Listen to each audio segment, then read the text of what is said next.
The game this week that popped on everybody's radar was BYU at Allen Fieldhouse coming back to beat KU. And what a year it's been. A really good year. Baylor got a taste of that BYU long-distance shooting just over a week or so ago. We're joined by Greg Wrubell, voice of BYU Athletics with Craig and Paul David Smo. Greg, thank you very much. Can you describe what that win, and I know they've had many others, but what did that win mean to the program in your opinion? Well, in terms of regular season wins, it's one of the biggest in program history, and there have been some big ones for BYU. Most recently, they came in Spokane against those, first and second ranked and undefeated at home Gonzaga teams in the last decade or so. So wins in Spokane were big. Gonzaga was a national name by then, and the Cougars actually got them 3 times in a row up there, which nobody was doing. So those were pretty big because Gonzaga was either a 1 or 2 team nationally and never lost at home. But, the kennel's not Allen Fieldhouse. And so to go to the, essentially the home of college basketball, if you will, and take down a top 10 team on its home floor in a place where they'd won 19 in a row and a 14-0 this year and a 12-point lead in the second half. Teams generally don't win those kinds of games, and BYU did. And so to do it in a sold-out building with all the history and as good as KU is, and in your first year in the Big 12, trying to prove yourselves for a lot of reasons, it feels like one of the biggest regular season wins BYU's ever had. Greg, as organized as student section and fan bases you'll find almost at any sport. And so most of the time when you're in Allen Fieldhouse, you're not going to get a moment to think, but towards the end of that game, they kind of had the crowd just dumbfounded. What was that like, experiencing a fog Allen Fieldhouse that was a little bit beside itself? Well, it was my first trip in there for a game, but I know that when the fans began streaming for the exits with under 5 minutes to go, that had to be a pretty rare experience in that building. And so a lot of those fans felt it was over. It wasn't over, but a lot of them said that this is not going to go KU's way, and they didn't believe. And I'm sure you can count on one hand in the last number of years the number of games where people left early from a game that KU was losing. And that happened. And so even though I was new to it, I had to believe that it was a new experience, or a relatively new experience for a lot of those fans. Greg, what's just the experience been like seeing the night in or week in, week out competition in the Big 12, matching up with these new teams? I know you come across them in the tournament and in preseason games and things like that, but actually the grind of the Big 12 that BYU heard so much about, what are your thoughts having been through nearly a full cycle at this point? Well, I think it was everything we and players and coaches and followers had expected and more. Both in terms of the intensity of competition, the sense that you get in every away venue, just how big those schools are to those communities. It's exceeded all my expectations. And I think BYU as a team's performance has exceeded expectations. They were picked to finish 13th by the coaches in this 14-team league. And if they could pick up one more year in the next 3 games, they'll be assured of no worse than a 500 record in their first year in this league. And that would be exceptional to be a newcomer and find yourself with at least a 500 record and maybe even get a game above 500 if things break BYU's way here in the final week and a bit. So, me personally, I thought a good first year in the Big 12 would be some kind of postseason play. And not only is it going to be some kind of postseason play, it's going to be NCAA tournament. They're in everyone's bracket right now. I can't see them not making the dance at this rate with 3 games left in the regular season. So to go from a preseason prediction of 13th, almost no postseason expectations, to being locked by most people right now into the bracket, I mean, who could have wanted anything more for your first year in the best basketball conference in the country? And then the other stuff that goes along with it, the new cities, the new venues, the new fan bases, the vibes you get in these buildings. Considering BYU came from the WCC guys, where the gyms were all really small and the fan support was really minimal, it's a totally opposite end of the spectrum experience, and everything I would have hoped for and more. Mark Pope played in the NBA, a heck of a player in college, played at both Washington and also Kentucky. I saw, who was it? Was it Pitino that shot When they beat Baylor, Pitino gave him a shout-out, how proud he was of Mark Pope. What kind of person is he? He seems to be a heck of a coach, obviously, understands the game, played the game. But what kind of personality is he?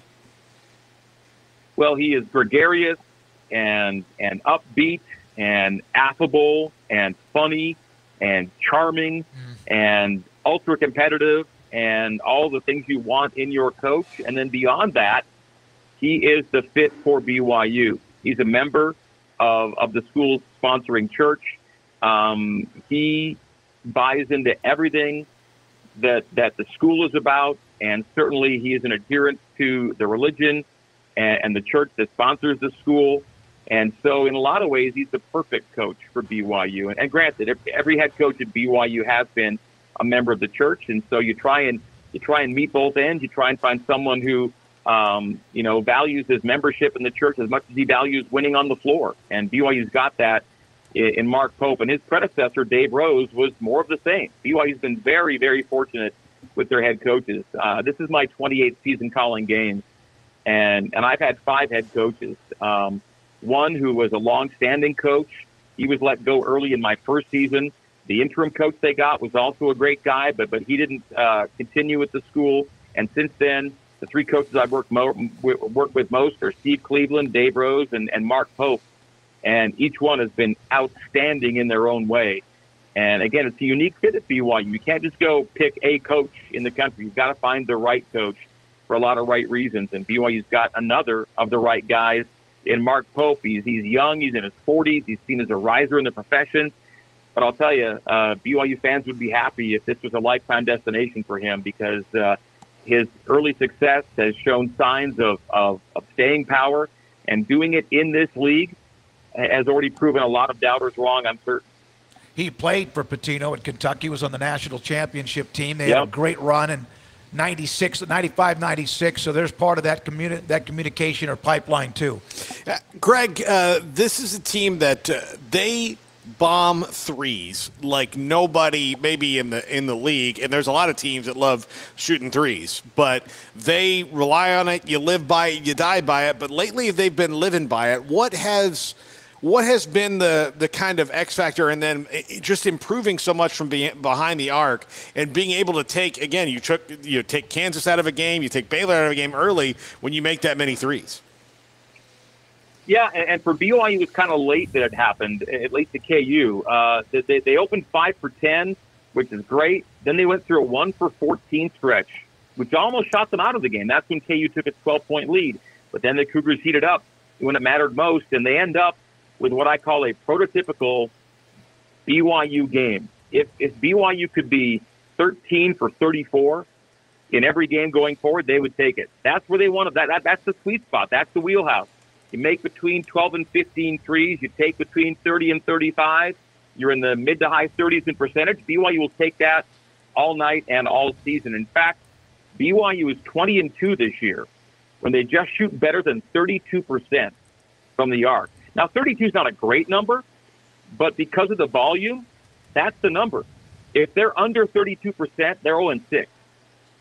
So they're going to shoot a ton, but if you're making in the 20s, it's not going to be enough. But because they shoot so many, just get to the low to mid 30s and you're probably going to be in pretty good shape. Now, that being said, KU was a good match for BYU because they take fewer threes than anybody in the Big 12, and BYU takes more threes than anybody in the Big 12. And KU makes the fewest. BYU makes the most. So I knew going in, guys, it was the kind of game that if BYU had that 13 for 34 type of game, and KU kind of was who it was, and they had 3 threes on the night, and then KU helped you out a little bit, of course, with the missed free throws, and it got Hunter Dickinson's head a bit, and there's no McCullough. You have to acknowledge McCullough's a big missing piece. But flip it right around, in the game before, they smoked Texas without McCullough. So that's still a good KU team. And at home, with a double-digit lead second half, that's usually been enough to get it done. But on this night, BYU was a bad matchup for KU because of how BYU plays, and that lends to the outlier nature of Mark Pope's offensive approach, guys. He knew going into the Big 12 that BYU couldn't just out Big 12 the Big 12. They're different than other teams, and they chose to be really different than other teams by buying into this hyperbolic three-point approach. And if they're hitting in the mid-30s with that approach, they're going to be in and win a few games. One thing, and again, we appreciate Greg Wrubell, voice of BYU. They were 2-4 at one point in the Big 12. A lot of people, if you blink or burp, you're 2-4, or you lose 2 or 3 in a row. But they've won 6 of 9, and that doesn't sound like much, but it does in the Big 12 to win 6 of 9, including the win against KU. They had that disappointing loss to Kansas State over the weekend. Are they playing their best basketball at the right time, or is that not quite where they are?